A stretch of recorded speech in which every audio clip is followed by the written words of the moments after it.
जब आपका प्यार, जब आपका प्रेम उजागर हो जाता है तो दुश्मन बढ़ जाते हैं, लोग दूरियां करने लगते हैं। जब तक वो छुपा हुआ है ना, तब तक आप प्रेम की पराकाष्ठा तक पहुंच सकते हैं। उसी तरह जिस परमात्मा का आप भजन करते हो, जिससे आपका दिल लगा हुआ है, जिसके ऊपर आप पूर्ण समर्पित हो, पूरा भरोसा आपका उस पर आश्रित है, उससे आप बहुत प्रेम करते हो, तो आप उस परमात्मा के प्रेम को बता नहीं सकते, क्योंकि बताएंगे तो नजर लग जाती है। उसके प्रति समर्पण। तो हमने उस श्री प्रकाश जी की सुपुत्री स्वसाक्षी रोहित जी मेहता जी से हमने कहा, अरे आवाज खोल दो भाई इधर की। हमने उनसे कहा कि ये पक्का है बेटा साक्षी की, एक बार आपको भी शिव की साक्षी जरूर होगी, अगर आपकी लगन, आपकी भक्ति और आपका विश्वास है। भरोसा दूसरे पर करोगे तो वो टूट सकता है, पर भरोसा यदि देवाधिदेव महादेव पर करा है तो वो जिंदगी में कभी नहीं टूटने वाला है, वो कभी नहीं। आप किसके प्रति समर्पित हुए हो? उस परमात्मा के प्रति।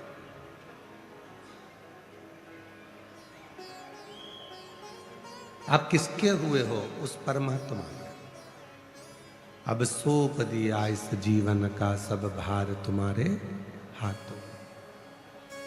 जीवन का सारा सुख, जीवन का सारा दुख, जीवन का सारा संपूर्ण क्लेश, संपूर्ण विवाद, संपूर्ण टेंशन उस परमात्मा के चरणों में छोड़।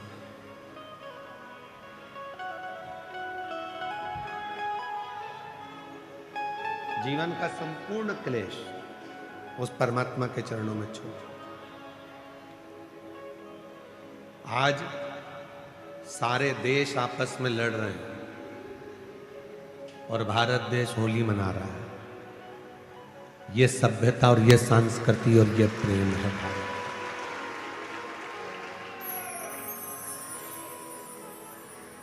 हमारा भारत, हमारा राष्ट्र, हमारी सभ्यता, हमारी संस्कृति, हमारा संस्कार हमें लड़ना नहीं सिखाता। हमारा संस्कार नमस्कार कर कर, एक दूसरे को प्रणाम कर कर होली के रंग फेरना, होली के रंग को लगाना, गुलाल लगाना सिखाता।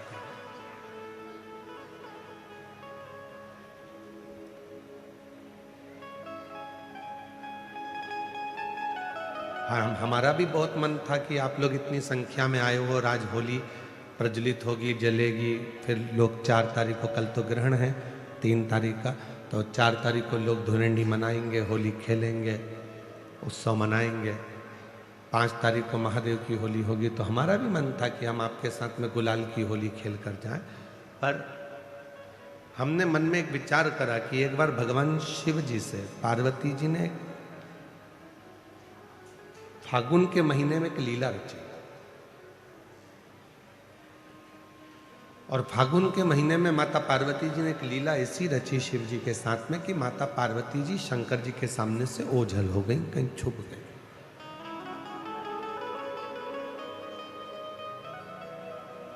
शिव जी पार्वती जी को फूलों में ढूंढ रहे थे, कलियों में ढूंढ रहे थे, फूलों की उस गंध में, उस खुशबू में ढूंढ रहे थे।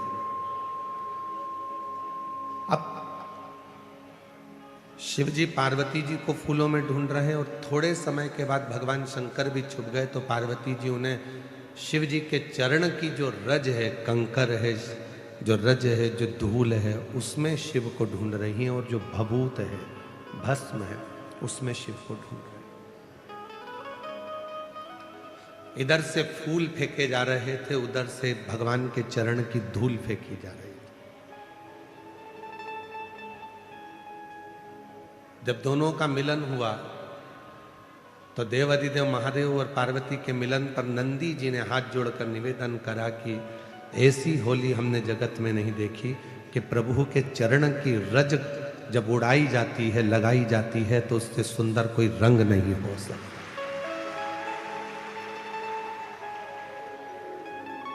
कहते हैं दुनिया के सारे रंग फीके हो जाते हैं, पर शिव भक्ति का रंग कभी फीका नहीं होता।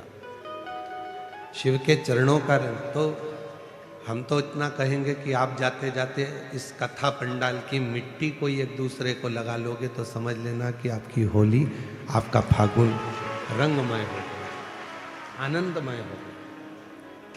और चंदन है इस देश की माटी, तपोभूमि हर ग्राम है, हर बाला देवी की प्रतिमा, बच्चा बच्चा राम है। जिसके सैनिक समर भूमि पर गाया करते गीता है, उसी माटी के हल्के नीचे खेली करती सीता है। ये चंदन है माटी, उस चंदन को ही अपने मस्तक पर चढ़ा लिया, अपने जीवन पर उतार लिया तो सुख है। और एक निवेदन और करूं पूरे राष्ट्र से, पूरे भारत की धरा पर रहने वाले एक एक सनातनियों से, कि आप कई लोग ऐसे हैं कि उनको होली पसंद नहीं आती। कोई बच्चा रंग डाल देता है तो लड़ने बैठ जाते हैं, कोई व्यक्ति जरा सा गुलाल फेंक देता है तो झगड़ा करने बैठ जाते हैं। झगड़ा मत करो, उसको धन्यवाद दो। घर में रह रहकर 4-5 लोगों के बीच में रह रहकर आप ऐसे मुसद्दी लाल हो गए हो कि कोई किसी को रंगीन देखना ही नहीं चाहता।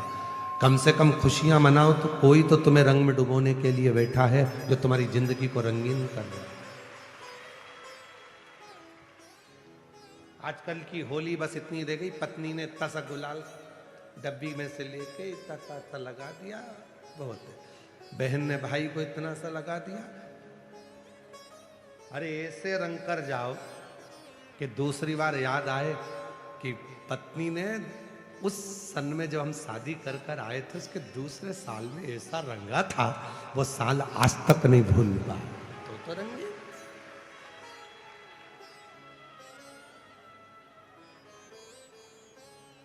धोबिया धोए चाहे सारी उम्र।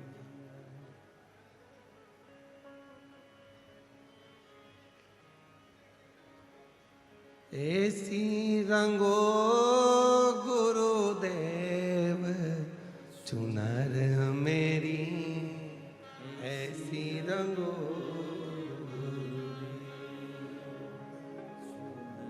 चुनर मेरी, ऐसी राम लक्ष्मण भरत शत्रुघ्न हनुमत मेरी चूनर में।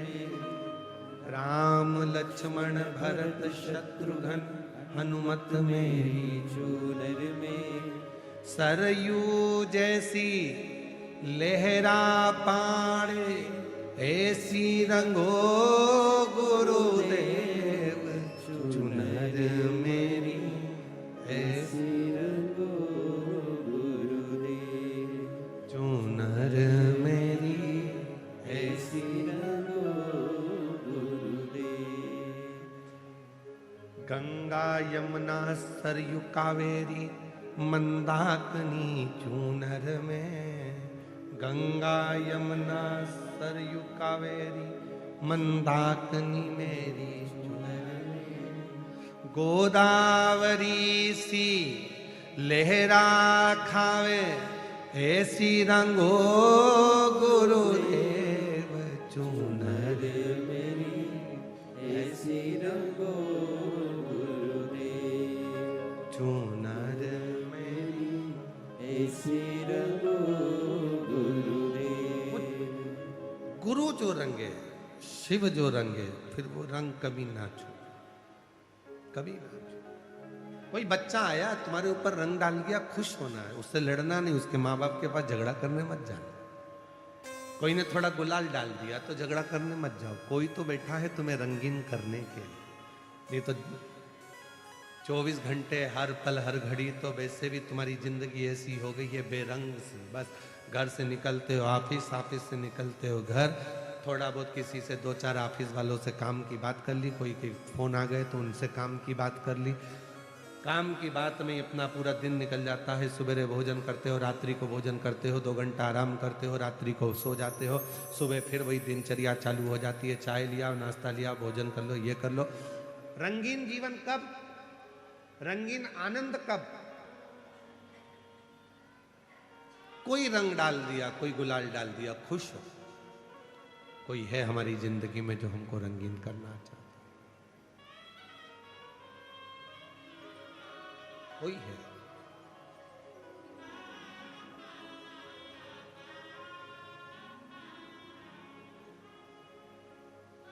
उस वो एक लाइन बहुत सुंदर है।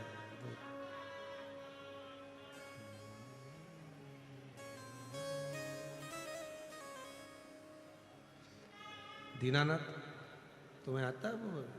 लाई है हजारों रंग होली, कोई तन के लिए, कोई मन के लिए। ये होली कहते हैं कि शिव को, भगवान शंकर की जो भस्म है, जो राख है, जो रज है, उसका सुख है। कोई एक देवता ऐसा बता दो कि जिसके तन पर रंग चढ़ा और वो रंग कभी ना उतरा। कोई एक देवता बताओ जिसके तन पर रंग चढ़ा और वो रंग ना उतरा। केवल एक देव है, देवाधिदेव महादेव, जो विष पिया नीला कंठ हो गया, आज तक नहीं उतरा। वो नीला कंठ का रंग आज तक नहीं उतरा।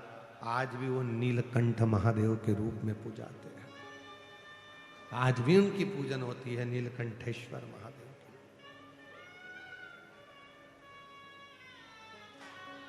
महाराज, आज दुनिया के लोगों के पास भोजन की कमी नहीं है, सब पेट भर कर भोजन करते हैं। बोलो बोलो, सब जम के बोलो, तुम्हारे घर में भोजन है कि नहीं है? जम के तो बोलो। सबके घर में भोजन है। आज भोजन की कमी नहीं है, सबसे ज्यादा कमी हो रही है तो भूख की कमी हो रही है, लगी नहीं रही है। डॉक्टर साहब, 4 दिन से मेरे कुछ भा ही नहीं रहा, मेरे को भूख ही नहीं लग रही है। सिरप ले लो, ये सिरप पीना, थोड़ा भूख लगेगी। वो 8-10 दिन लग गई, उसके बाद वापिस वैसे। भोजन है पर भूख चली गई, भूख समाप्त हो गई, टेंशन में हो गई वो। ये दुनिया के जितने भी रोग हैं ना, ये डिप्रेशन से होते, चिंता से होते, टेंशन से होते। ये शुगर की बीमारी है ना, ये तुम्हारी खुद की उपज है, तुम्हारी खुद की फैक्ट्री है शुगर की बीमारी। पहले के जमाने में लोग, हम पूछो, पहले के जो बुजुर्ग लोग होते थे, जब नाथ द्वारा दर्शन के लिए जाते थे, तिरुपति दर्शन के लिए जाते थे, पंडरीनाथ का दर्शन करने के लिए जाते थे, तो वहाँ इतना मीठा खाते थे, इतना मीठा खाते थे, तो उनको शुगर होती थी क्या? घी, गुड़, इतना बड़ा बड़ा बट्टा गुड़ का पीस पीस के रोटी में मिला मिला के खा जाते थे। और आज के जमाने में जरा सा खा लो, शुगर हो जाएगी। पहले के लोग इतना खाते थे, जितना खाते थे उतना मीठा बोलते थे मीठा, तो उनका शुगर का लेवल बराबर हो जाता था। अंदर शुगर जाती थी और मीठा बोलते थे तो शुगर बाहर आती थी। आज के जमाने में आदमी शुगर खा तो रहा है, मीठा खा रहा है, पर मीठा बोल नहीं रहा, तो वो जीवान से शुगर बाहर नहीं आ रही, तो वो नस में घुस गई, वो ब्लड में चली गई, और ब्लड में गई तो वो शुगर की बीमारी हो गई। खाओ मीठा, पर मीठा बोलो तो सही।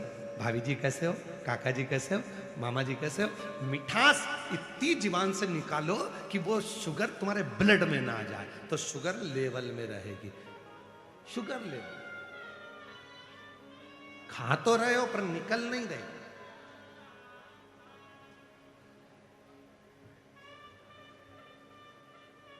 निकल नहीं।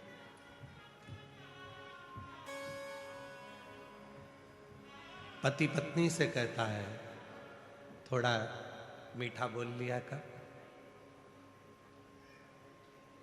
पत्नी पति से कहती है, दिन भर दुकान से आते हो, ऑफिस से आते हो, काम से आते हो, इतना चिड़चिड़ घर में करते हो, थोड़ा मीठा बोल लिया करो। गई सास बहू से कहती है, बेटा तू इतने अच्छे परिवार की, सब कुछ अच्छा, खूब काम करती है तो खूब, बहू इतना काम करती है, इतना काम करती है, पर सास से पूछा जाए कि तुम्हारी बहू कैसी है? बहुत जोरदार गुरुजी, इतनी बढ़िया बहू है, सवेरे जल्दी उठना, काम करना, ये करना, वो करना, सबको चाय नाश्ता भोजन, कोई आया तो आतिथ्य सब करती है। फिर दिक्कत कुछ, बस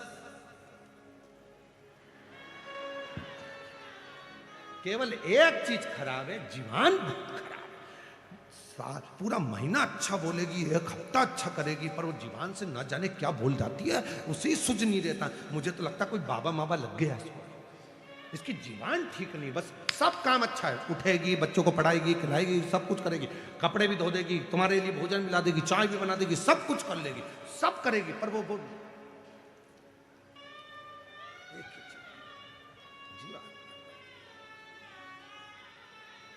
भोजन है, पर आज के व्यक्ति के पास में भूख नहीं है, क्योंकि वो चिंता में जी रहा है। और शिव महापुराण की कथा टेंशन से मुक्त करती है, चिंता से, टेंशन से।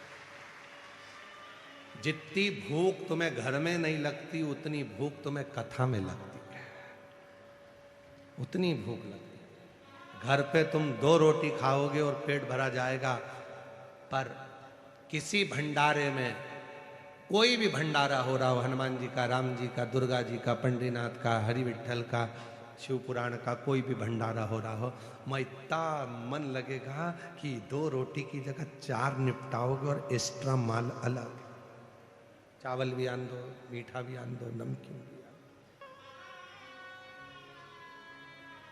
चलने। क्यों? टेंशन मुक्त हो। घर पे रहते तो चिंता रहती, यहां काय का टेंशन। उठेंगे आराम से, रात को 11-12 बजे तो हम लोग शिवरात्रि का एंजॉय करा, खूब नाचे कूदे, आनंद किया। अब उठे हैं, उठ के फिर आराम से सब काम होगा और बाबा पर भरोसा कर कर आश्रित होगा। तो भोजन तो सबके पास है, पर भूख नहीं। और आपसे एक बात और पूछें, आपके घर में सोने के लिए बिस्तर है कि नहीं है? जम के बोलो जरा। सबके घर में बिस्तर है ना? बिस्तर सबके घर में। डनलप के गद्दे भी हैं किसी के यहाँ, चिफोम वाले गद्दे भी हैं, मखमल का कम्बल भी है, एसी भी, कूलर भी, पंखा भी, सब कुछ है, पलंग भी है, बिस्तर भी है, पर नींद कहीं चली गई, आती ही नहीं।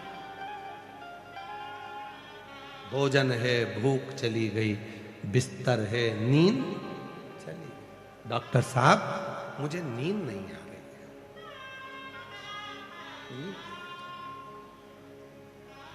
मेरी नींद कहीं चली।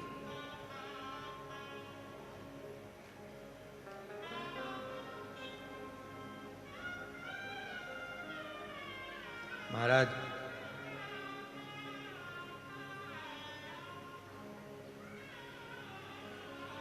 पहले मनुष्य की उम्र, गधा की उम्र, कुत्ता की उम्र, उल्लू की उम्र बराबर थी, 40-40 साल का। मनुष्य भी 40 साल का था, गधा भी 40 साल का था, कुत्ता भी 40 साल का था, उल्लू भी 40 साल का था। एक दिन गधा भगवान के पास में गया और उसने हाथ जोड़कर कहा, मेरी 40 साल उम्र मत बना। भगवान भोलेनाथ ने पूछा, क्यों? 40 साल तक मैं लोगों का बोझा ढोते रहूं, मुझे पसंद नहीं है, मेरी उम्र आधी कर दो। भोलेनाथ ने पार्वती से कहा, पार्वती इसकी उम्र आधी कर दे। पार्वती जी ने गधे को 20 साल का बना दिया। थोड़ी देर बाद मनुष्य पहुंच गया, भोलेनाथ रोज 1 लोटा जल चढ़ाता हूं, 40 साल में मेरा क्या होगा, मेरी उम्र बढ़ा दो। पार्वती जी ने बोला, गधे की बच्ची है, दे दूं क्या? तू बोले तो मैं गधे की उम्र दे सकते, दे दो। गधे के 20 साल जो बचे थे आधे, वो मनुष्य को दे दिए। कितने साल का हो गया? जम के बोलो, 60 का। अब तुम खुद अपने हृदय पर हाथ रखकर देखना, 40 साल तक मनुष्य अपनी जिंदगी को सही जीता। जो खाएगा पचेगा, जो कपड़ा पहनेगा जचेगा, जो पहनेगा उसके चेहरे पर, उसके तन पर सब अच्छा लगेगा 40 साल तक। 40 के बाद जो गधे की उम्र लगी है 20 साल एक्स्ट्रा, 60 साल तक मनुष्य गधे जैसा बोझा ढोता है। बच्चों की शादी करना है, बच्चों का ब्याह करना है, पढ़ाना है, बहन के घर मायरा भरना है, नाना जी के यहाँ जाना है, रिश्ते निभाना है, ये सारा बोझा वो 60 साल तक अपने कंधे पर रखता है। 60 साल। थोड़ी देर के बाद कुत्ता आ गया भगवान के पास में, भोलेनाथ मेरी उम्र 40 साल तुमने कर दी, मैं लोगों के दरवाजे पर बैठा रहूं, भौंकता रहूं, चिल्लाता रहूं, ये मुझे अच्छा नहीं लगता, मेरी उम्र कम कर दो। भोलेनाथ जी ने कहा कितनी कम कर दे? बिल्कुल आधी कर दो, आधी कर दो। कुत्ते की उम्र 20 साल कर दी पार्वती जी ने। थोड़ी देर बाद मनुष्य फिर आ गया, बाबा 60 साल में मेरा क्या होगा? पार्वती जी बोली कुत्ता की बची है, चलेगी, ले जा। 20 कुत्ते की जोड़ दो, कितने का हो गया?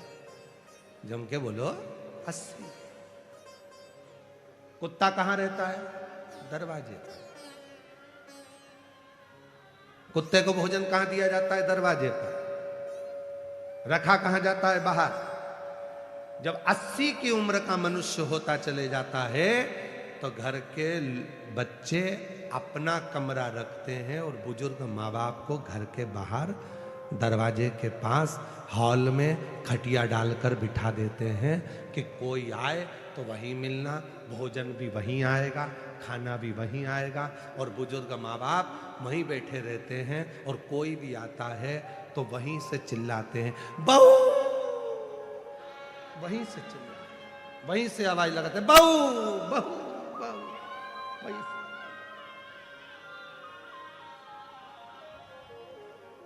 अस्सी साल की उम्र में मनुष्य दरवाजे पर पहुंच जाता। बची उल्लू की उम्र तो उल्लू आया, बाबा मेरी उम्र आधी कर दो। भगवान ने कहा आधी उम्र? हाँ आधी, हाँ। भगवान ने 20 साल की उल्लू की उम्र कर दी। क्यों आधी? कि मैं रात रात भर जगता रहता हूं, पल पेड़ पर टंगा रहता हूं, मेरी उम्र आधी कर दो। ठीक है, तू आज से 20 साल। मनुष्य आ गया, 80 में मेरा क्या होगा? बाबा भोलेनाथ जी ने कहा मन और मसान कभी नहीं भरा। बिसिल आ रही है, उसको कम करिए। मन और मसान कभी नहीं भरा था। 80 में मेरा क्या होगा? पार्वती जी ने कहा उल्लू की बची है, चलेगी? चलेगी। कितने का हो गया? 100 का। जब 100 की उम्र के लगभग में 80 पार करता है और 100 के करीब में आता है, 80 और 100 के बीच में जब आता है, 80 और 100 के बीच में जब पहुंचता है तो उल्लू की उम्र चालू हो जाती है। डॉक्टर के पास जाकर कहेगा डॉक्टर साहब नींद नहीं आ रही है। डॉक्टर कितनी भी टेबलेट दे दे, उसको नहीं मालूम डॉक्टर को कि उल्लू की लग गई। कितनी भी गोली खा ले नींद नहीं आ सकती। 2-3 घंटा सोएगा, रात को 1:30-2 बजे उठ के बैठ जाएगा, फिर नींद चली जाएगी, फिर थोड़ी सी आएगी, फिर जाएगी, फिर आएगी। बिस्तर है पर नींद नहीं, भोजन है पर भूख नहीं है। भूख। और महाराज आज लोगों के पास धन तो है पर धर्म नहीं है। और मैं श्रीमान रसिक लाल जी, माणिक चंद जी धारीवाल जी के इस पूरे परिवार को, श्री प्रकाश जी धारीवाल जी को, श्रीमती दीना भाभी जी को, उनके बेटे चिरंजीवी आदित्य जी को, उनकी बेटी साक्षी को, उनकी बहनों को, दामादों को, सबको साधुवाद देता हूं कि आपके यहाँ धन भी है और धर्म भी है। आपके यहाँ धन भी है और धर्म भी है। उस धन का प्रयोग कैसे करना है? भूखे को भोजन कराकर कितने खुश होना है, कितने खुश, प्यासे को पानी पिलाकर कितनी प्रसन्नता हासिल कर ले, किसी का इलाज कराकर रोगी से उस रोग से मुक्त कर कर उसके कितना आनंद ले ले। भूख है, भोजन है पर भूख नहीं है, बिस्तर है पर नींद नहीं है, और आज लोगों के पास धन है पर धर्म नहीं है। पर जिसको देखना है एक बार श्री रसिक लाल जी माणिक चंद जी धारीवाल परिवार में आकर देखो कि धन भी है तो धर्म भी है, दोनों।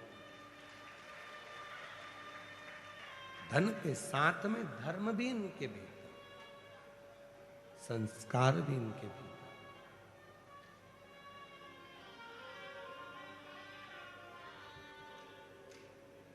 तो जब धन के साथ में धर्म रहता है तो जीवन का सारा सुख, सारा आनंद, जीवन का सारा सुख अपने आप प्राप्त होने लगता है, अपने आप। आज व्यक्ति कमा रहा है पर अपने ऊपर खर्च नहीं कर पा रहा। और शिव जी ने बहुत सुंदर कथा में वर्णन किया है। शंकर जी की कथा कहती है, कमाओ पर अपने ऊपर खर्च भी करो। शिव जी की कथा प्रेरणा दे रही है कि शंकर जी के मस्तक पर गंगा है, गंगा दूसरे के पास बाद में पहुंच रही है, पहले शिव जी के ऊपर वो गंगा स्नान करा रही है। पहले अपने ऊपर खर्च करो, स्वयं पर। पिताजी कीपैड मोबाइल चला रहे हैं और बेटा एप्पल का चला रहा है।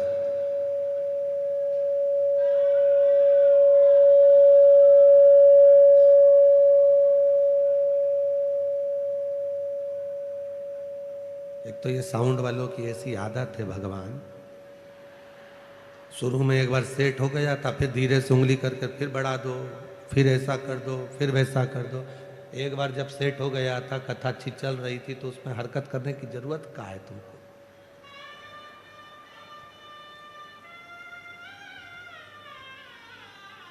भगवान मालिक है इनका। वो एक गीत याद आ गया, ओ राम जी बड़ा दुख दिया मेरे लखन।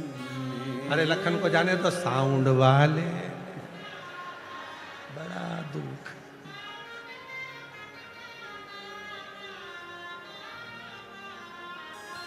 और क्या बोले? बहुत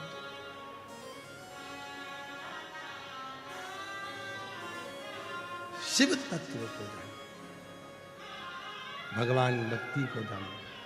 और जब भगवान की अविरल भक्ति, प्रेशर बड़ा अंदर को बोलो, भगवान की अविरल भक्ति जब जीवन में सुख देती है। हम कहें फिर रसिकलाल जी का ये पवित्र परिवार, धाड़ीवाल परिवार में धन के साथ में धर्म, बहुत कृपा शिव की। और मेरी जीजियों, मेरे जीजाओं, मेरी बेटियों, बेटाओं, मेरे बुजुर्ग माँ बाप, जितने भी शिव महापुराण की कथा में बैठे हो या कथा को आस्था चैनल पर या सोशल मीडिया पर श्रवण कर रहे हो, बाबा से प्रार्थना करना आज, हे मेरे भोलेनाथ, हमारी जिंदगी में खुशियों का रंग ऐसा देना कि हम भी अपनी जिंदगी में एक बार शिव महापुराण की कथा करवा सके, इतनी संपदा दे, इतनी संपदा, इतना वैभव देना, इतनी संपदा, इतना सुख देना। हम भी अपने जीवन में ऐसी कृपा करना कि हम भी अपने जीवन में कोई सत्कर्म कर सके।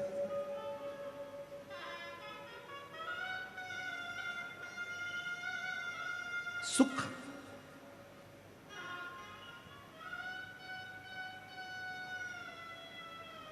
एक विदल और एक उत्पल नाम के दो असुर हुए थे। दोनों ही प्रखर थे, दोनों ही प्रबल।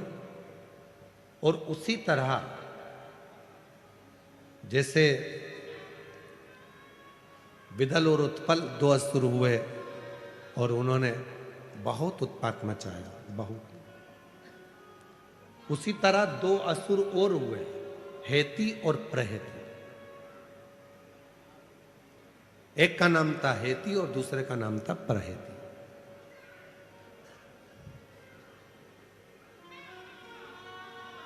यदि स्कंद पुराण को आप पढ़ते हैं गीता प्रेस गोरखपुर की, तो उसमें गीता प्रेस गोरखपुर की स्कंद पुराण में वर्णन आता है भगवान शंकर के आवाज को दे। स्कंद पुराण में वर्णन आता है कि भगवान शिव के पुत्रों में हेती और प्रहेती की भी कथा आती है। ये दोनों असुर हैं, हेती और प्रहेती दोनों असुर हैं, दोनों। जैसे आज होलिका का दहन होता है, होलिका जला रहे हैं, होलिका का दहन कर रहे हैं, कौन है? हिरण्यकशिपु, हिरण्याक्ष की बहन।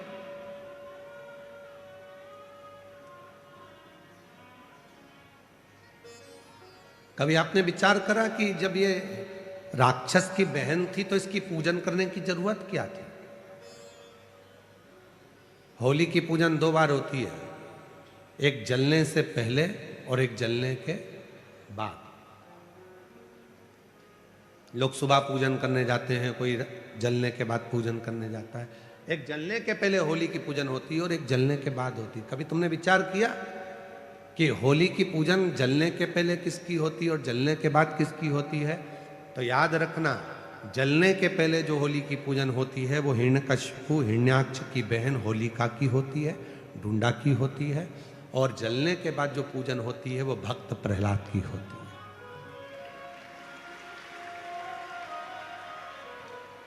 तो हम सनातनी, हम हिंदू, हम सनातन धर्म को धारण करने वाले, हम इस राक्षस की बहन की पूजन क्यों करें?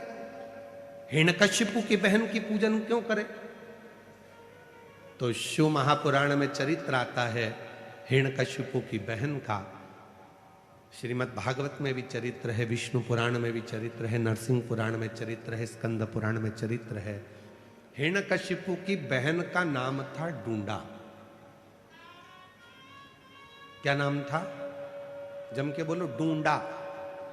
इसलिए होली में लकड़ी नहीं जलाते, मोटे मोटे ढूंढ जलाते। मोटे मोटे जो लक्कड़ होते हैं उसको ढूंढा, ढूंढ कहा जाता, तो वो जलाते होली में। लकड़ी नहीं, ढूंढ, मोटे मोटे लक्कड़।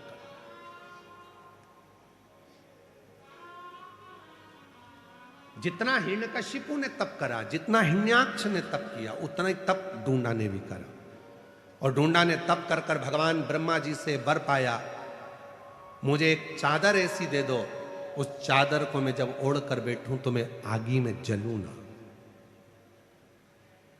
ब्रह्मा जी ने तथास्तु कहकर एक चादर ढूंढा को दे दी, होलिका को दे दी। जब समय आया, प्रहलाद को ले जाकर पानी में डाला, सब में डाला, पर वो मरा नहीं। तब अपनी बहन से हिरण्यकशिपु ने कहा कि तू अपने भतीजे को लेकर, तू बुआ है, वो भतीजा है, अपने भतीजे को लेकर गोदी में बैठ जा, आगी में चादर ओढ़ लेना, तू बच जाएगी, भतीजा जल जाए।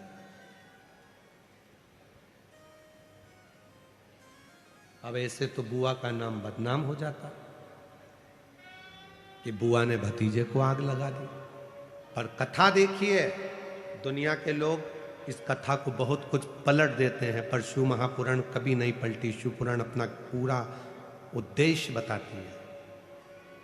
चारों तरफ से अग्नि लगी, बुआ बैठ गई चादर ओढ़कर, ढूंढा अपने तन को ढककर, गोदी में प्रहलाद बैठ गया। बुआ को लगा मेरा भतीजा जल जाएगा। जब चारों तरफ से आग तेज होने लगी, भतीजा बुआ के गले लगा, तो बुआ ने अपनी चादर उतार कर अपने भतीजे पे डाल दी, खुद जल गई, अपने भतीजे को बचा। बुआ खुद जल गई, अपने भतीजे को बचा लिया। उस दिन से कहते हैं कि बुआ, शादी में पहले बुआ को बुलाओ, फंक्शन हो तो बुआ को बुलाओ, अच्छा काम हो तो बुआ को बुलाओ, शादी में, ब्याह में, मंगल कार्य में सबसे पहले बुआ को बुलाओ। क्यों? क्योंकि बुआ जिस घर में आती है उस घर में दुआ देती है, बद्दुआ नहीं देती है। बुआ जब मंगल कार्य में, शादी में, विवाह में, फंक्शन में आती है तो उस घर के सारी बुराइयों को बुआ अपनी झोली में भरकर बाहर फेंक देती है और अपने भाई के घर में, अपने मायके में दुआ देती है, सब फलो फूलो, उन्नति करो। वो बुआ। अब बताओ, ऐसी बुआ की पूजन करोगे कि नहीं करोगे? जम के तो बोलो। इसीलिए हमारे यहाँ होली जलने से पहले, इसीलिए उसका नाम था डूंडा। मरने से पहले उसने अच्छा काम कर कर भगवान की होली, इसलिए उसका नाम हो गया होली।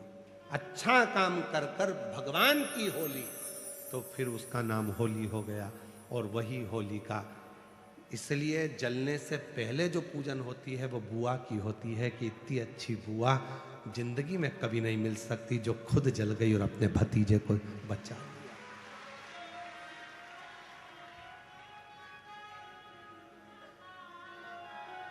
और होली जलने के बाद जो पूजन होती है वो प्रहलाद की होती है कि ये बच गया उसकी कृपा से।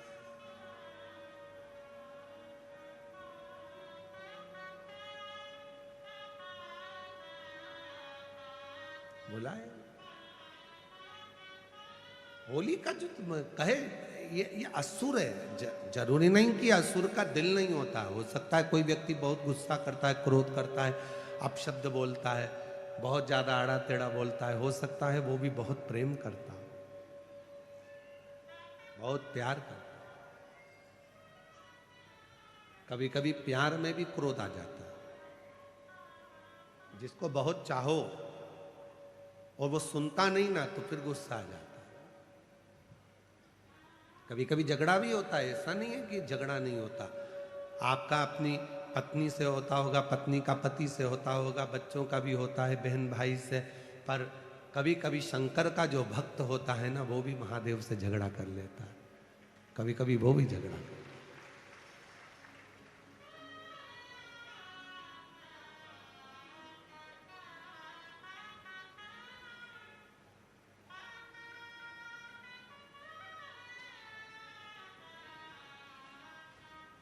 गोरा जी को साथ राखे नंदी द्वारे ठाड़ा जी। गोरा जी को साथ राखे नंदी द्वारे ठाड़ा जी। रोज पानी में चढ़ाऊं सुनता क्यों नहीं महारी जी। मैं रोज तुझे जल चढ़ाता हूं, तू मेरी क्यों नहीं सुनता? कब सुनेगा? कभी कभी महादेव से भी झगड़ा हो जाता है, लड़ाई हो जाती है, नहीं आता। हेती और प्रहती ये दोनों असुर हैं, दोनों राक्षस हैं। पर उसमें हेती और प्रहती में जो प्रहती है वो थोड़ा सा नम्र स्वभाव का असुर है। वो विश्वास भी करता है भगवान पर, नारायण पर थोड़ा भरोसा, शिव जी पे भरोसा है।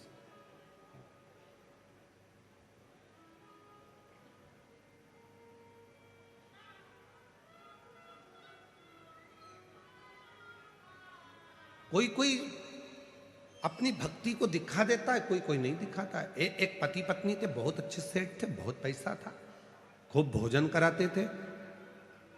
धर्म पत्नी अपने पति से कहती थी, देखो मैंने इतने सारे लोगों को भोजन करने बुलाया है, तुम दक्षिणा दो। पति कह देता, मैं नहीं दूंगा, तू दे। मैं मंदिर जाती हूं, तुम मंदिर चलो। पति बोला, मैं नहीं जाऊंगा, तू जा।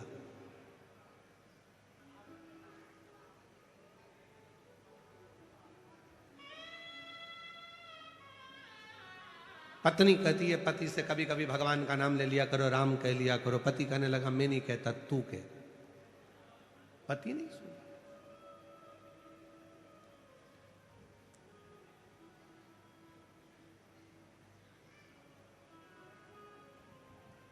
एक दिन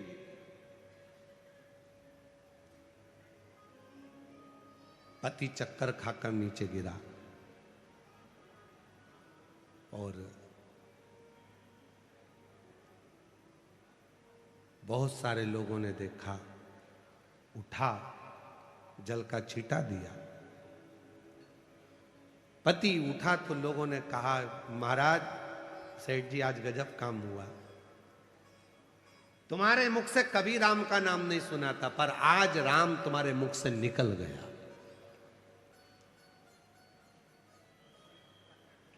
सेठ जी की आंख में आंसू भर गया, नेत्र बंद कर रहा है और सेठ जी ने कहा, सत्य बोलो, क्या मेरे मुख से राम निकल गया? हां, सबसे पूछ लो, आज आपके मुख से राम निकल गया। सेठ जी ने हाथ जोड़कर कहा, जिस राम को मैंने अपनी तिजोरी में छुपा कर रखा था, आज वो निकल कैसे गया? और सेठ जी ने प्राणों को त्याग दिया।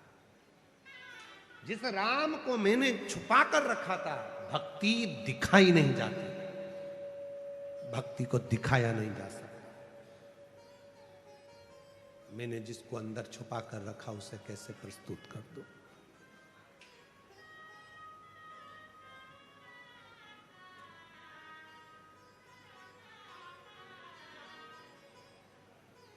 जिसको मैंने अपने भीतर छुपा कर रखा, उसे प्रस्तुत हो। तो तुम कह रहे हो कि राम निकल गया, तो फिर राम निकल गया तो शरीर का मतलब ही क्या?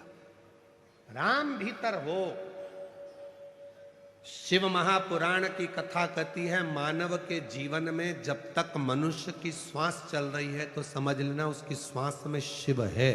शिव है तो शरीर है, शिव गया तो शव बन गया, फिर वो शव बन जाता है, वो शरीर नहीं रहता।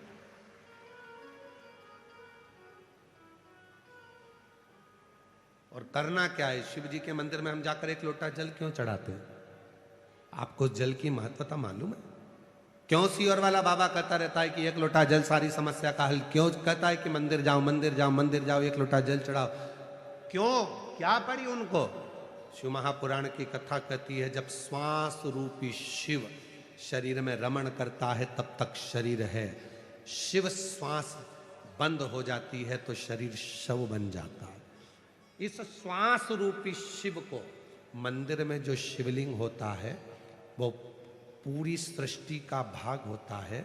उस पे जब हम जल चढ़ाते हैं, हमारी जो शिव रूपी श्वास निकलती है जल चढ़ाते समय, वो तरंगे शिवलिंग पर जब पड़ती है, तो ये शिवलिंग और ये श्वास का जब मिलन होता है, तो हमारी श्वासों में हम जो कामना करते हैं, वो कामना भोलेनाथ को पूरा करना ही पड़ता है। अगर वो पूरा ना करता, यदि वो कृपा की ना होती जो आदत तुम्हारी, तो सुनी ही रहती अदालत तुम्हारी। गरीबों के दिल में जो तुम जगा ना पाते, तो किस दिल में होती इबादत तुम्हारी। अगर वो कृपा नहीं करता तो तुम भी इतनी लाखों की संख्या में, सुबेरे 8 बजे की कथा है, 4 बजे नहाए हो गए, 5 बजे घर से चले हो गए, तब जाकर कथा में 8 बजे बैठे हो गए और कथा सुन रहे।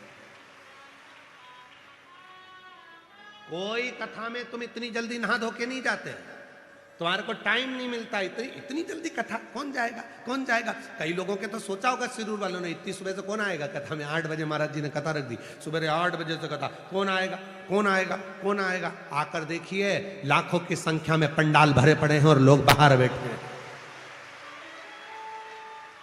कृपा की ना होती जो आदत तुम्हारी, तो सुनी ही रहती अदालत तुम्हारी। अगर तुम कृपा नहीं करते तो यहाँ कौन आता?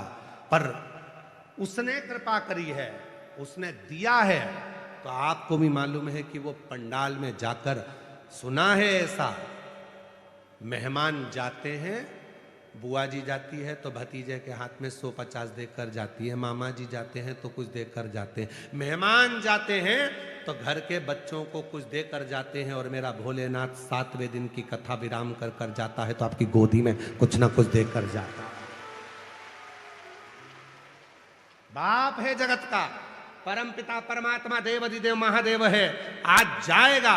ये कुबेरेश्वर बाबा के धाम से आई हुई कुबेर भंडारी की ये पोथी, जो कुबेरेश्वर बाबा यहाँ लुटाने के लिए आए थे, इस पोथी के स्वरूप में आज चली जाएगी। उसके जाने से पहले वो अपना जो लुटा सकता है इतना देकर जाता है, लोग झोली पसार पसार कर मांगते हैं। और मेरा कुबेरेश्वर बाबा, मेरा देव अधिदेव महादेव जाते जाते उनकी झोली में दे देता है, तो वो 3 महीने में फिर कथा के पंडाल में आकर बैठ जाते हैं।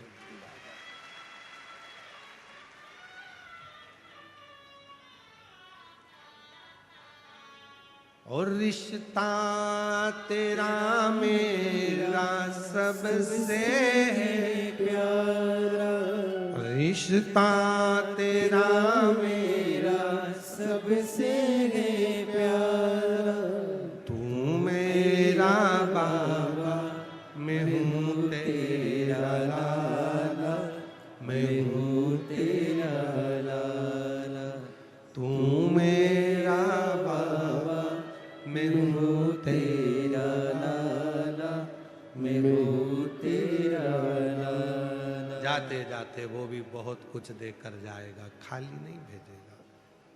इसलिए लोग समापन के दिन एक दिन पहले शिवरात्रि मनाते हैं, दूसरे दिन रात रुककर सुबह सुबह बाबा से झोली पसार मांग कर अपने घर को चलते हैं।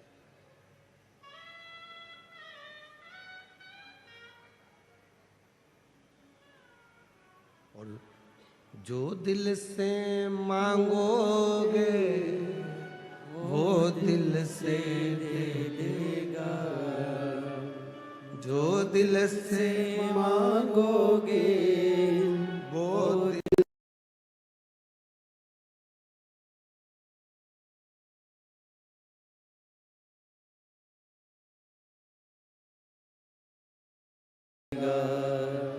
मेरा भोला भंडारी है, खाली झोली भर देगा। जो तुमने मांगा, जो तुमने कहा वो देगा। बस थोड़ा सा उसके प्रति विश्वास, भरोसा, दृढ़ता ये आपके भीतर हो, देगा।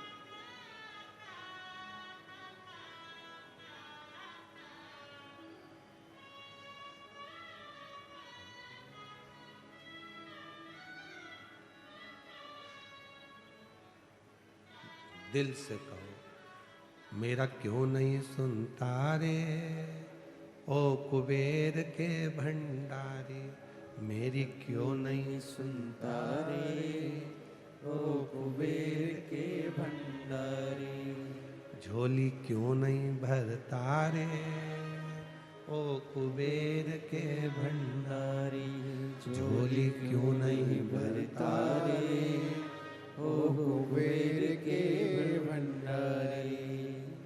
उससे प्रार्थना, उससे निवेदन, उससे विनय नित्य कर देगा। ये पत्र देखो कितना सुंदर भाव इनमें व्यक्त किया।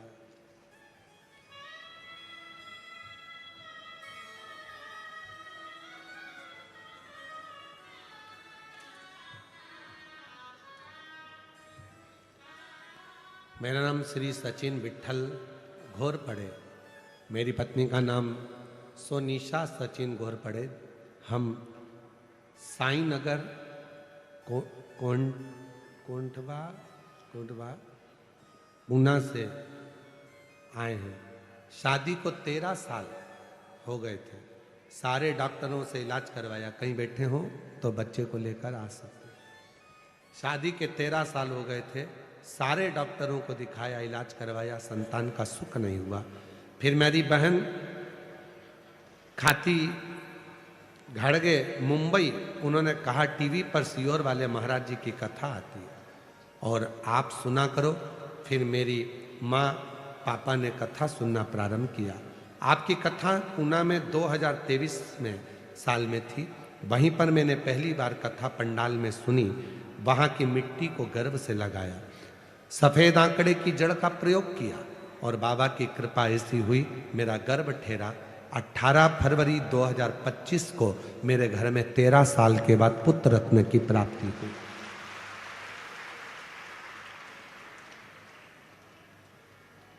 मेरा नाम निशा गणेश सेजवल, मैं शिरूर के रहवासी हूँ।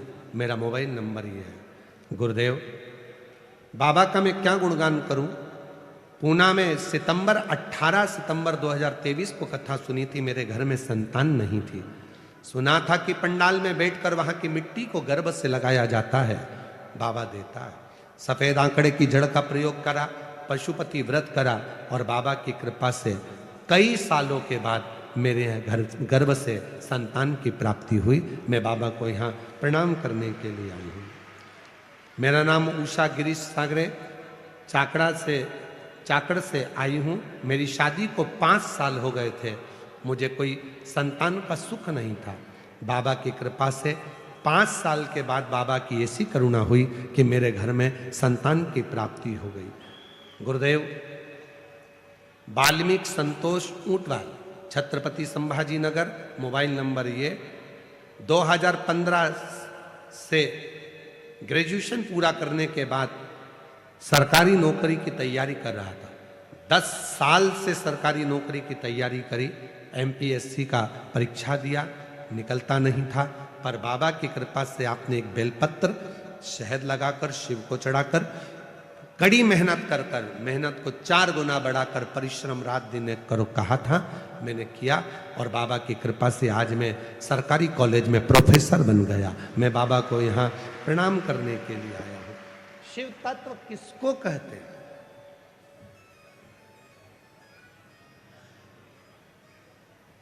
आप दिल से उससे कहते हो, वो दिल से सुनता है। आप उसको भाव से कहेंगे, वो भाव से सुनता। और खाली न जाता कोई दर से तुम्हारे, खाली न जाता कोई दर से तुम्हारे, मैं भी खड़ी हूँ नंदी बाहे पसारे, अपने गले से लगा लो,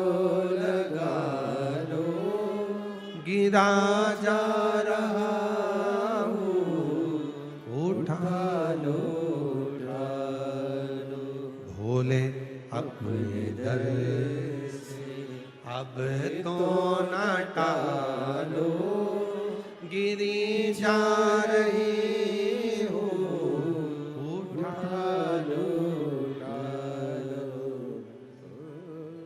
उससे प्रार्थना। वो खाली नहीं भेजेगा।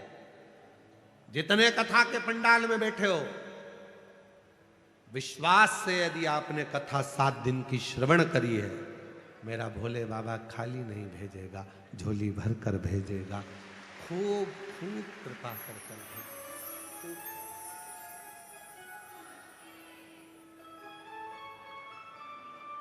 खूब करुणा कर।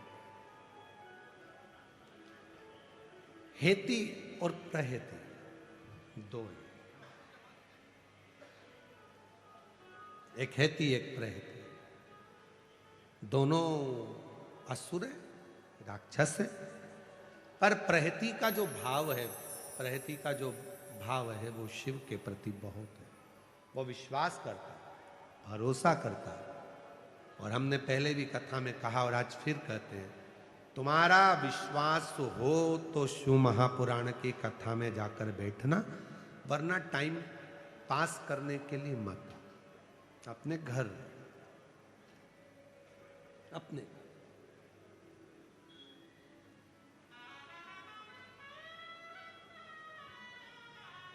टाइम बर्बाद करने के लिए बिल्कुल मत आओ कि यहाँ पर भीड़ बढ़ाने के लिए। जैसे जैसे भीड़ बढ़ती है तो व्यवस्थाएं भी और करना पड़ती है। तो भीड़ बढ़ाने के लिए आप कथा में मत आओ। और कोई कथा में आप भले भीड़ बढ़ाने के लिए जाओ, मना नहीं है। वहाँ बहुत आपको बुलाया जाएगा, अनाउंस किया जाएगा, बिठाने के लिए व्यवस्था करी जाएगी, सब कुछ करा जाएगा। पर यहाँ शिव महापुराण की कथा में तुम्हें मालूम पड़ जाए कि कुबेरेश्वर बाबा की धरा से कुबेर भंडारी आया है।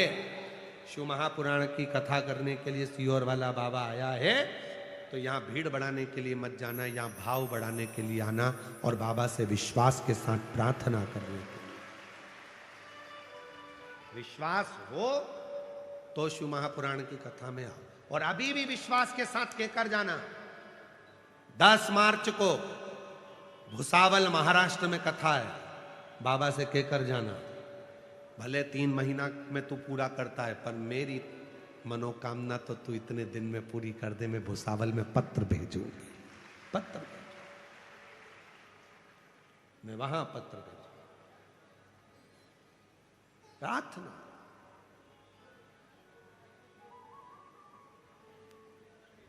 ओ डमरू वाले रे, दूर करो दुख मेरा।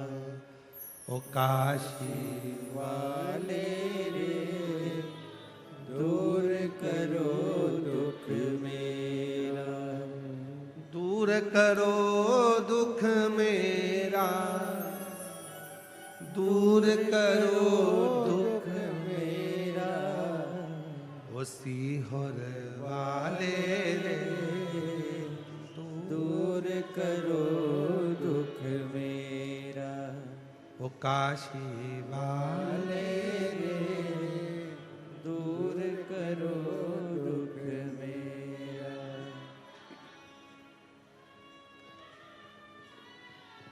उससे प्रार्थना करते रहो, उससे निवेदन करते रहो, उससे विनय करते रहो, वो सुनेगा। भाव से कहोगे तो सब कुछ, बहुत कुछ। शिव कथा कह रही है, हेती प्रहेती असुर है, पर उसमें से प्रहेती का मन शिव के प्रति विश्वास था, शिव के प्रति विश्वास, देवाधिदेव महादेव के प्रति भरोसा।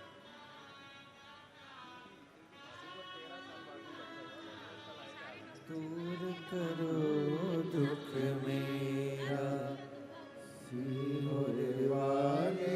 कल इनके भाभी भैया बच्चे को लेकर आए थे। 13 साल के बाद इनके भाभी की यहाँ संतान हुई। डॉक्टर मना कर दिए थे कि तुम्हारे यहाँ संतान नहीं होगी, पर बाबा की कृपा से 13 वर्ष बाद इनके भाभी की यहाँ हुआ। जोरदार ताली बजाएं। दूर करो दुख मेरा, कुबेर भंडारी रे। दूर करो दुख मेरा, सीहोर वाले रे। दूर करो दुख मेरा।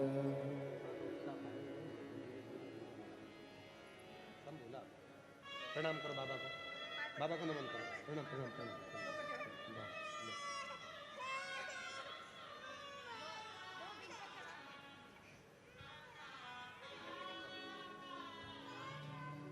शिव कृपा।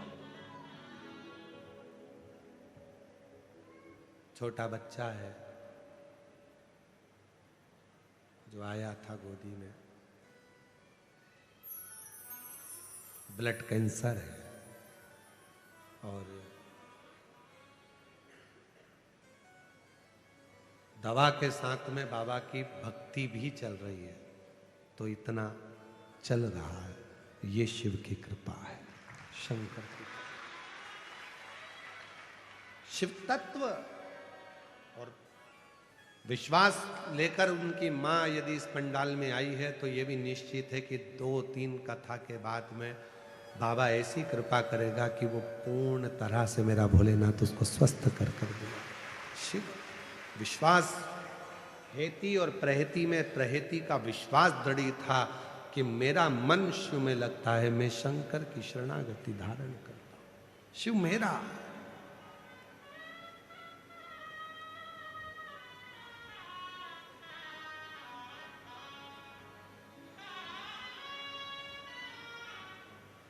शिव के प्रति जिसका विश्वास दृढ़ हो गया, ब्रह्मा जी का विश्वास दृढ़ नहीं हुआ था तो सिर कट गया था और बड़ का पेड़ बन गया था। भगवान नारायण जी का विश्वास शिव जी के प्रति दृढ़ था तो उनकी पूजन आज भी संसार सागर में, जो आप सत्यनारायण भगवान की पूजन करते हो, वो सत्यनारायण भगवान की पूजन कब चालू हुई? जब भगवान नारायण ने शिव जी पर पूरा सत्यमय विश्वास किया, सत्यमय जब भरोसा किया, और जब भरोसा दृढ़ हुआ,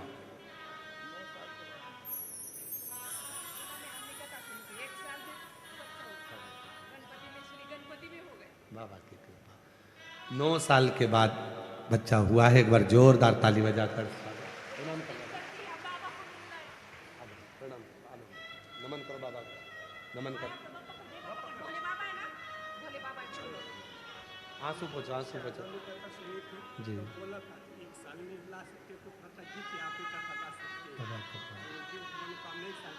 बाबा कृपा निष्ठा। हेती और प्रहेती ये दो असुर हैं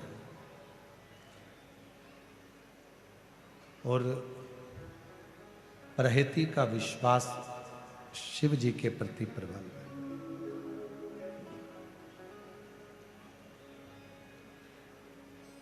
हर किसी के भरोसे भी नहीं रहना।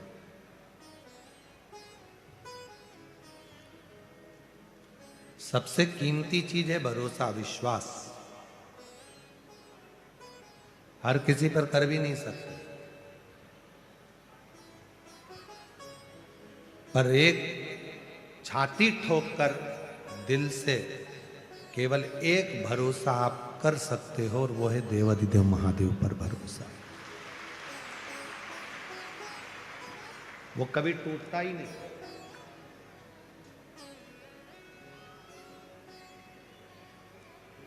हेती और प्रहेती में से प्रहेती एक ऐसे हैं जिनका भरोसा शिव के प्रति है।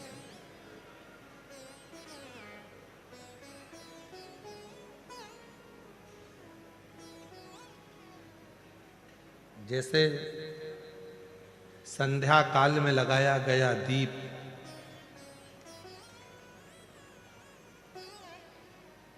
मानदेह नामक असुर का संहार कर देता है,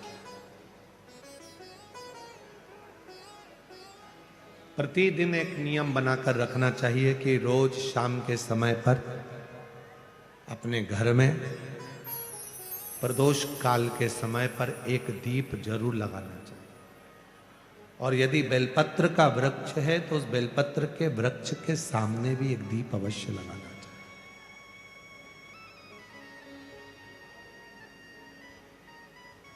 6 महीने में, 3 महीने में, 2 महीने में, 1 महीने में ऐसा नियम बनाया करो कि मुझे बेलपत्र की पूजन करना।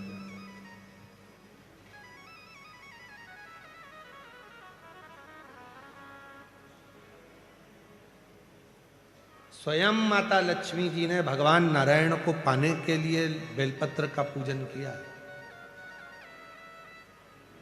जब इंद्र की पूरी सत्ता चली गई थी, सारा की सारा धन इंद्र का चले गया था, असुरों ने उस इंद्र के सिंहासन पर अपना कब्जा जमा लिया था, तब इंद्राणी ने, स्वयं सची माना, इंद्राणी ने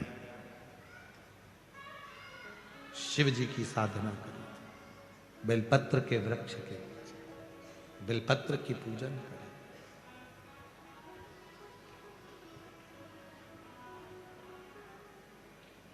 कभी दिल कर जाए तुम्हारा तो कभी महीने में, 1.5 महीने में, 2 महीने में बेलपत्र के पेड़ के नीचे जल लेकर बैठो। बेलपत्र के वृक्ष के नीचे दूध नहीं चढ़ाना, बेलपत्र के वृक्ष के नीचे दही नहीं चढ़ाना, शहद घी नहीं चढ़ाना। बेलपत्र के वृक्ष के नीचे जब आप बैठते हैं, बेलपत्र पूजन का एक विधान होता है कि जब हम बेलपत्र की पूजन करते हैं तो 2 कलश पानी के भरे हुए, एक अपने सीधे हाथ की ओर, एक उल्टे हाथ की ओर रखा जाता है। पूजन की थाली बीच में रखी जाती है। 2 बत्ती का, लंबी बत्ती का, 2 बत्ती लंबी घी की जलाई जाती है। लंबी बत्ती, बेलपत्र के वृक्ष के नीचे 2 बत्ती लंबी जोड़ा बनाकर उसको जलाया जाता है। फिर दोनों हाथ में कलश में जल है, बेलपत्र के वृक्ष के नीचे दोनों हाथों का जल धीरे धीरे शिव जी का स्मरण कर कर, नारायण लक्ष्मी का स्मरण कर कर, माँ आदिशक्ति गौरा का स्मरण कर कर, रिद्धि सिद्धि गणेश का स्मरण कर कर उसको चढ़ाओ। प्रार्थना करो, विनय करो, मेरे जीवन में बहुत कष्ट है, उसको मिटाना है आपको। शिव आपसे प्रसन्न होते हैं, वैसे मेरी जिंदगी भी प्रसन्न करना है आपको। जल चढ़ाकर दोनों पात्रों का थोड़ा थोड़ा जल कलश में बचा लेना है, पूरा पात्र खाली नहीं करना है, दोनों को वापस रखना है। और थोड़ी सी हल्दी पीसी हुई शिव जी के उस बेलपत्र पर लगाएं, थोड़ा कुंकुम वो भी बेलपत्र पर लगाएं। 7 दाने अक्षत के, केवल 7 दाने अक्षत के बेलपत्र को छुआकर अपनी थाली में रख लें। घर पर जब जाएं तो वो 7 दाने अक्षत के और बेलपत्र के वृक्ष में जो चढ़ा हुआ थोड़ा सा जल बचाकर लाए हो, वो घर में छीट कर 7 दाने पूरे घर में डालना प्रारंभ करें। महीने में, 2 महीने में, 3 महीने में एक बार करिए। जीवन में किसी के आगे हाथ फैलाने की जरूरत नहीं पड़ेगी। इतनी संपदा बाबा ने, इतनी संपदा। बेलपत्र की महत्वता को लोग जानते नहीं है। एक प्रदोष की महत्वता, एक बेलपत्र की महत्वता। अभी हमने पहले भी कहा, एक कथा प्रदोष काल की रह गई है। एक बार हम दिल्ली बाच रहे थे पर वो पूरी नहीं हो पाई क्योंकि पानी आ गया था। हम प्रयास कर रहे हैं उस कथा को कुबेरेश्वर धाम पर, क्योंकि उसमें प्रदोष काल की कथा में टेंट नहीं लगता। वो प्रदोष काल की जो कथा होगी सीहोर कुबेरेश्वर धाम में, उसमें टेंट नहीं लगेगा, उसको खुले मैदान में बांचना पड़ता। आप और हम सब खुले मैदान में बैठकर प्रदोष काल में उस कथा को सुनेंगे और उसमें प्रदोष की महत्वता को जानें। और हमारी तरफ से हम तो आज प्रकाश जी आपको भी, दीना भाभी जी आपको भी, दोनों को निमंत्रण दे रहे हैं। जब भी सीहोर में जब कथा हो प्रदोष काल की, तो एक दिन कम से कम आप लोग आकर उस कथा की पूजन आपको भी करना रहेगी, प्रदोष काल की कथा।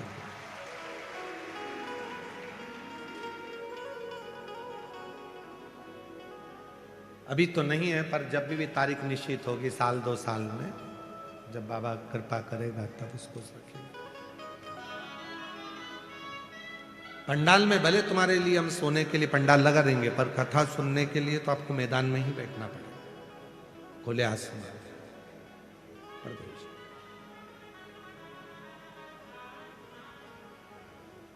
शिव तत्व को जान, बेलपत्र की महत्वता को जिसने जान लिया, आज लोग बेलपत्र को जान रहे हैं कि बेलपत्र खाने से शुगर, बीपी, थायराइड जैसी बीमारियां भी ठीक हो जाती हैं। उस बेलपत्र की महत्वता को जानो। और फिर निवेदन है, आपके शरीर में कष्ट है तो बेलपत्र का सेवन करो। रोज रोज बेलपत्र वैसे ही नहीं खाना। कई बार बेलपत्र खाने से मुंह में छार छारपन आ जाता है, कई बार मुख का स्वाद भी कम हो जाता है बेलपत्र खाने से। तो निवेदन है, रोज रोज ना खाइए, जब जरूरत है। और जरूरी नहीं कि आप 3 पत्ती यहाँ से जो बेलपत्र दी जाती है, 7 दिन तक जो रोज एक बेलपत्र दी जाती है, वो तो खाने के लिए दी जाती है।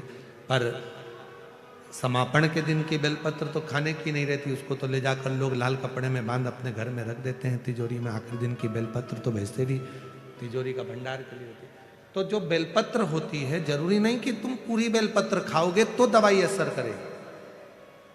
बेलपत्र का अग्रण्य भाग का थोड़ा सा पत्र भी यदि हम पा लेते हैं, उसको ग्रहण करते हैं, तो वो भी उतना असर करता है। और रोज खाने की जरूरत नहीं है। रोज अगर शिव मंदिर जा रहे हो, शिवालय जा रहे हो, शंकर जी के मंदिर जा रहे हो, देवालय जा रहे हो, तो बेलपत्र लाओ, वहां से मना नहीं है। उसको इकट्ठा करो, एकाग्रित कर सुखा लो। सुखाकर रोज शिव जी की चढ़ी हुई बेलपत्र को सुखाकर फिर उसका चूरा बना लो। जब तुम्हें लगे कि शुगर गड़बड़ हो रही है, बीपी गड़बड़ हो रहा है, थायराइड गड़बड़ हो रहा है, तो एक चुटकी उसमें से लेके निगल लो, पानी पी लो। बाबा की कृपा से आधा घंटा, 1 घंटे में वो sugar, BP, thyroid sub level में आना प्रारंभ हो गया। उस बेलपत्र की महत्वता को जिसने जाना, कभी कुबेरेश्वर धाम जाओ तो कुबेरेश्वर बाबा के धाम पर जो 200-300 साल पुराना, जो 300 साल के ऊपर पुराना बट वृक्ष है, जहाँ बाबा बैठे हैं, बटकेश्वर महादेव, उसका दर्शन करो। उस पेड़ की छांव में बैठकर बाबा का मंत्र जाप करो। अभी अभी हमने थोड़ा सा उसको बंद कर दिया था, क्योंकि वहाँ बाबा के जोड़ा घूम रहा था तो वो शरीर पर चढ़ जाता था, इसलिए अब स्थान पर वहाँ जाना थोड़ा बंद कर दिया था। पर पुनः वापिस उसको खोल दिया। बेलपत्र की वाटिका है छोटी सी, उस बेलपत्र की वाटिका के पास में बैठकर भगवान शिव का नाम उच्चारण करो, नाम स्मरण करो। शिव भक्ति करो जहां तक हो सके, शंकर की अविरल भक्ति को धारण करो।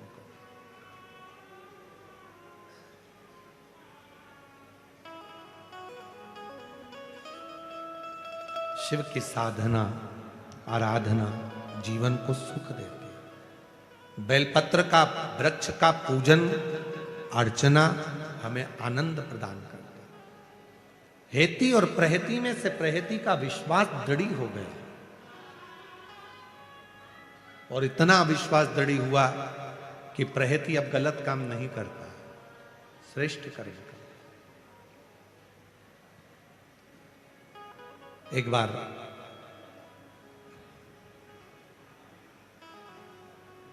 एक मुनि शिव की साधना में वन में लगे हुए थे और ये हेती प्रहेती उनको मारने के लिए पहुंच गए।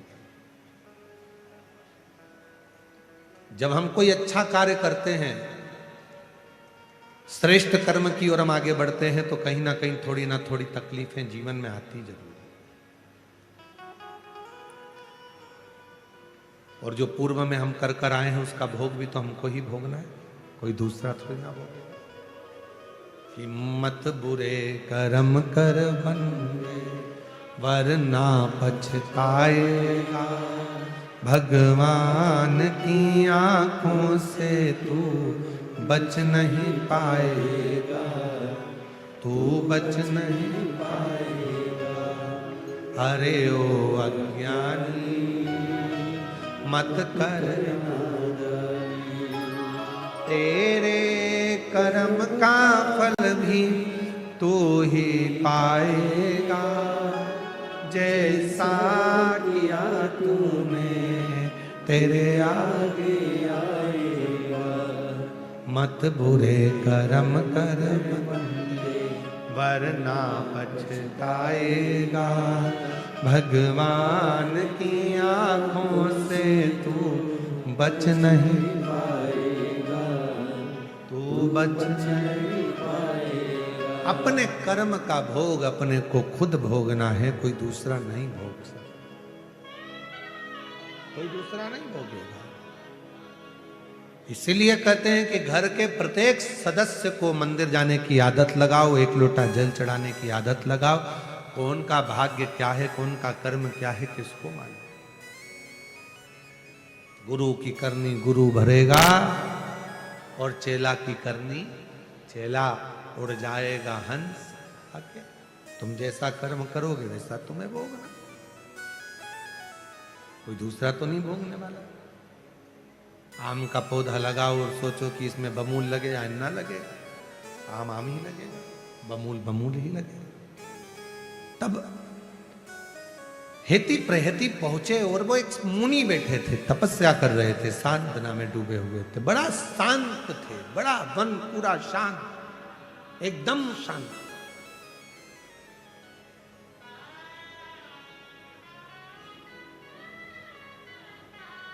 पहुंच गए हेती प्रहेती, पूछा। हेती प्रहेती ने पहले उनको भय दिखाया, हम तुम्हें खा जाएंगे। मुनि के नेत्र नहीं खुले। फिर भय दिखाया, हम तुम्हें खा जाएंगे। मुनि नेत्र नहीं खुले। एक झलक के लिए जो मुनि तपस्वी साधक सन्यासी संत तप करते हैं, साधना करते हैं, वो एक क्षण के लिए शिव आता है और आकर आशीर्वाद देकर थोड़ा सा, क्योंकि वो आता है तो आप व्यक्ति समझ नहीं पाते, एक क्षण के लिए आता।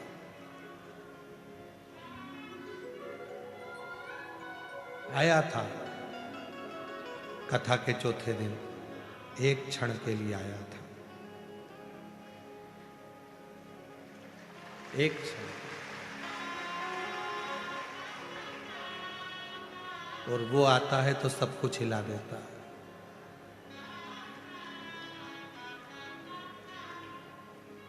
पर बहुत अटखेलियां करता है। हमारे तो नेत्री बंद थे, कब आकर चले गया, एक बार मिलता तो मिला ही नहीं। एक क्षण के लिए आता है, तुम घबराने में लग जाते हो और वो तुम्हें छूकर वर देकर चला जाता है। एक क्षण।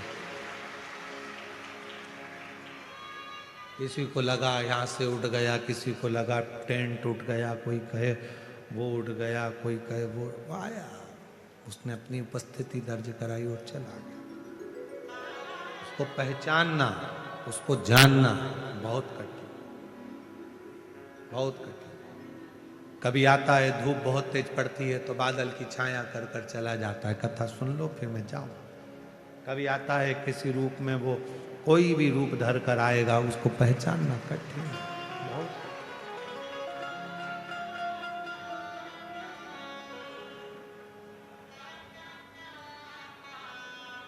उसको जानना कठिन है। हेती प्रहती ने कहा, मुनिवर तुम आंख बंद करे हो, हम तुम्हें भय दिखा रहे हैं, डरा रहे हैं, तुम डर ही नहीं रहे हो। तो मुनि ने फिर नेत्र खोलकर कहा, जिसके सिर ऊपर तेरा हाथ प्रभु, तो दुख किस बात का। जब शिव सिर पर हो तो फिर दुख क्या, कष्ट क्या। और कोई दूसरे का भजन नहीं कर रहे हो, जिसने काल की गणना करी, जिसने काल बनाया उसी को महाकाल कहा गया। घड़ी का निर्माण, काल गणना का निर्माण, काल का निर्माण सबसे पहले मेरे शिव ने करा था। काल गणना का निर्णय मेरे शंकर भगवान ने करा। उसके बाद फिर रिसर्च करा, फिर देखा, फिर लोगों ने अपने अपने विज्ञानता के भाव में फिर उसको करा। पर प्रथम काल गणना शिव के हाथ। इसीलिए आप लोगों से कहते हैं, घड़ी खराब हो जाए कपड़े वाले की दुकान पर लेकर मत जाओ। कपड़ा वाला कहेगा मैं क्या करूंगा इस घड़ी का, कैसा बिगड़ गई है, सही नहीं चल रही है, देखो ना। कपड़े वाला कहेगा मेरे पास थोड़ी ना इसकी सुधराई होगी। फिर लेकर किराने वाले के पास में घड़ी मत लेकर जाओ, किराने वाला इस घड़ी को सही नहीं करेगा। वो कहेगा मैं क्या करूंगा इसका, मेरे पास थोड़ी ना औजार है। फिर इसको लेकर तुम्हें सोने की दुकान पर, सुनार की दुकान पर मत जाओ, सोने वाला भी घड़ी को सही नहीं करेगा। घड़ी को सही करना है तो घड़ी वाले की दुकान पर जाना पड़ेगा। घड़ी वाला कह देगा मैडम सर घड़ी को रख दो, 7 दिन लगेंगे, 7 दिन बाद आकर घड़ी को लेकर चले जाना, मैं घड़ी चालू कर दूंगा, ये पक्का है। वो घड़ी वाले के पास ले जाकर घड़ी को दिया, 7 दिन उसने सुधारने में लगाया और 7 दिन में घड़ी सुधार कर दे दी। उसी तरह तुम्हारा अगर समय बेकार चल रहा है, अच्छा नहीं चल रहा, तो 7 दिन शिव महापुराण की कथा में इस घड़ी वाले के पास आ जाओ, वो घड़ी सुधार देगा। तो 7 घड़ी सुधार, फिर तो घड़ी अच्छी चलेगी तो सब अच्छा दिखेगा। 1 बजे कल राम, 2 बजे दुराले राम, 3 बजे त्रिलोकीनाथ जपा करो प्यारे, 4 बजे चतुर नारायण, 5 बजे परमेश्वर, 6 बजे छबीले राम जपा करो प्यारे, 7 बजे सत्यनारायण, 8 बजे अंठेश्वर, 9 बजे नागेश्वर राम जपा करो प्यारे, 10 बजे दशरथ नंदन, 11 बजे गिरधारी और 12 बजे बद्री नारायण जपा करो प्यारे। ये घड़ी जब सुधरती है तो हर पल हर घंटे में वो परमात्मा याद आने लगता है और समय अच्छा चलना प्रारंभ हो जाता है, अच्छा चलेगा। पर ये इंद्रियां है ना, ये जाने नहीं देती। इंद्री सबसे बुरी। नेत्र कहते हैं कहां देख रहा है, चल इधर देख, नेत्र भटक जाता। श्रवण को, ये सब बीमारियां हैं, ये सब बीमारी।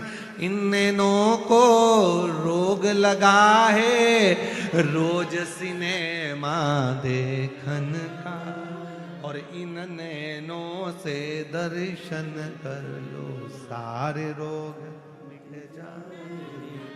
और इन कानों को रोग लगा है रोज चुगलिया, इन कानों से शिव पुराण को सुन लो।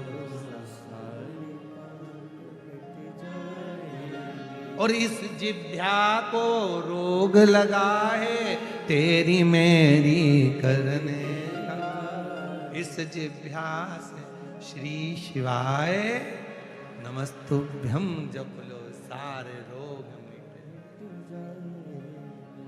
ये सब रोग की दवा है शंकर की कथा। हेती प्रहेती ने पूछा तुम्हें भय नहीं? अरे मेरे ऊपर जब उस शिव का हाथ है, स्वयं काल अधिपति महाकाल जिसने काल बनाया गणना करी वो स्वयं मेरे साथ है, तो मेरे को क्या सोचना, घड़ी उसी को दो जो सुधार सके। अब तुम घड़ी लेके हर कहीं जा रहे हो, हम वहां गए थे हमारा काम नहीं हुआ, हम वहां गए थे हमारा काम नहीं हुआ। घड़ी की दुकान पर ले जाओगे तो सुधरेगी ना, तुम 10 जगह पे लेके जाओगे तो कोई सुधर रही है क्या? अब तुम अभी तक हम वहां भी गए, 2 अगरबत्ती ले गए, थोड़ा सा नारियल ले गए, थोड़ा सा गेहूं का दाना ले गए, किसी ने कहा तेरे घर के किसी व्यक्ति ने कुछ कर दिया है, हम उसी में भटक के रह गए। अरे क्यों जाओ, घड़ी की दुकान पे जाओ, क्यों यहाँ वहां भटको? किराने की दुकान चले गए, भैया तुम ठीक कर दो, बहुत तकलीफ है, बहुत कष्ट है, बाबा तुम सही कर दो, बाबा तुम कर दो, बाबा तुम कर दो। बाबा खुद का सही नहीं कर पा रहे, तुम्हारा क्या खाक करे? घड़ी की दुकान पे तो जा नहीं रहे, फालतू में घड़ी लेके सारी दुनिया में जा रहे। एक बार भरोसा कर कर विश्वास कर कर शिव पे जल चढ़ाना प्रारंभ करो। पंडाल में बैठकर एक बार शिव पुराण की कथा सुनना प्रारंभ करो। 5 पंडाल जैसे ही शिव पुराण की कथा पूर्ण होगी, तुम्हारे मन की कामना शिव पूर्ण करना प्रारंभ करो। विश्वास घड़ी है लगाया, कोई घड़ी 7 दिन में पूरी हो जाती, कोई घड़ी 3 दिन में हो जाती, कोई घड़ी 1 ही दिन में सही हो जाती। घड़ी तो घड़ी है। एक यहाँ माता जी बैठी हैं, उनका पत्र हमने परसों के दिन पढ़ा था, पत्र ढूंढने में टाइम लगेगा, अगर वो बैठी हो तो खड़ी हो सकती है। एक माता जी बैठी जिसके लड़के की तबीयत बहुत ज्यादा खराब हो गई थी, बहुत ज्यादा खराब हो गई, और विचार करा करूं तो करूं क्या। कथा में बैठी थी, सूचना मिला बेटे की हालत बहुत ज्यादा हो गई, क्या करूं? विनय करा, तीसरे दिन की कथा का प्रसंग है, बाबा से बाबा कुछ कर दे, कथा छूटे ना, मैं आई हूं वो घर है, छूटे ना, शाम को वापस ले आऊंगी, उसको प्रणाम कराऊंगी, पर तू उसको ठीक कर। सुना फोन आया है, बहुत हालत खराब, छोटा बच्चा। उसने पत्र में लिखा लोगों को 3 महीने में देता है, मुझे 3 घंटे में मेरे बेटे की खबर आ गई कि ठीक हो गया। कहीं बैठी हो, अगर बच्चा आया हो साथ में तो खड़ी हो सकती है। 3 घंटे में खबर आ गई कि मेरा बेटा ठीक है। तो घड़ी कोई की 1 दिन में, कभी कभी वो सेल डालना हो तो तुरंत डाल देता है। अभी रुको साहब, मैं सेल डाल के देख लेता हूँ, सही चल जाए तो ठीक है। उसने घड़ी निकाली ने, पीछे की ढक्कन खोला, ढक्कन खोल के उसमें सेल फिट कराने चल गई। मैडम घड़ी तो चल रही है, सर घड़ी तो चालू है, बढ़िया चल रही है, बीच बीच में रुक क्यों जाती है? तो घड़ी वाले ने कहा कि इसका कांटा अड़ रहा है, तो थोड़ा सा कांटा ऊंचा करना पड़ेगा, वो अटक रहा है। कभी कभी जिंदगी ऐसी होती है, अटक अटक के चलती है, थोड़ा ठीक थोड़ा गड़बड़, थोड़ा ठीक थोड़ा गड़बड़। तो उसमें क्या करना चाहिए? तो कि कांटे को थोड़ा ऊंचा कर दो, मतलब अपने विचारों को ऊंचा कर लो, थोड़ी अपनी सोच ऊंची कर लो, समर्पण का भाव लेकर जाओ। अपना कांटा जब ऊपर होगा, अहंकार को नीचे दबाओ और विश्वास को बढ़ाकर कांटे को ऊंचा कर लो। घड़ी एकदम cling cling cling cling cling cling cling cling चलता रहा। अटक गई घड़ी तो कांटा फंस रहा, मतलब तुम अहंकार में फंसे हुए हो, अभिमान में फंसे हुए, तुम और मेरे में फंसे हुए हो, चल नहीं रहे।